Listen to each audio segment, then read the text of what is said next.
Hello viewers, welcome to Jagaddhatri new update. দিব্যার হাত থেকে ডক্টর ভৌমিককে বাঁচিয়ে নিয়েছে দুর্গা, আর এটা দেখে সেখান থেকে চলে যায় বরুণ।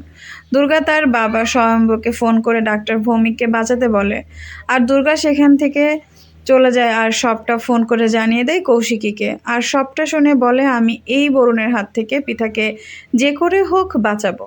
এদিকে কাকনের বিয়ে হচ্ছে, এটা দেখে কিছুতেই মেনে নিতে পারছে না পৃথার বাবা মা, কেন এত সুন্দর ছেলের সাথে অসুস্থ মেয়ের বিয়ে হচ্ছে।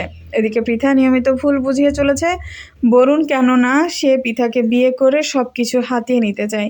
এদিকে কাকনের বিয়ে নিয়ে সবাই ব্যস্ত, আর পৃথা এই সুযোগ বের হয়ে যায়, আর বরুণ পৃথাকে ভুল বুঝিয়ে মন্দিরে নিয়ে গিয়ে দুজনে বিয়ে করে ফেলে, আর সেটা বাড়ির কেউ বুঝতে পারে না। এদিকে সবাই যখন বুঝতে পারে না, এদিকে সবাই যখন কাকনের বিয়ে নিয়ে ব্যস্ত, তখন বাড়িতে হাজির হয় পৃথা আর বরুণ। দুজনে বিয়ে করেছে দেখে চমকে ওঠে বাড়ির সবাই। আর কৌশিকী বলে, আমি তোকে এত করে বারণ করার পরেও এই ছেলেকে বিয়ে করলি।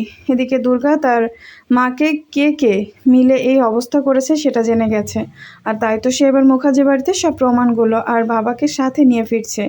তো বন্ধুরা, কি হবে এবার সবটা দেখতে এখনই একটা লাইক দিয়ে কমেন্ট করে জানিয়ে দাও তোমাদের মতামত। ধন্যবাদ।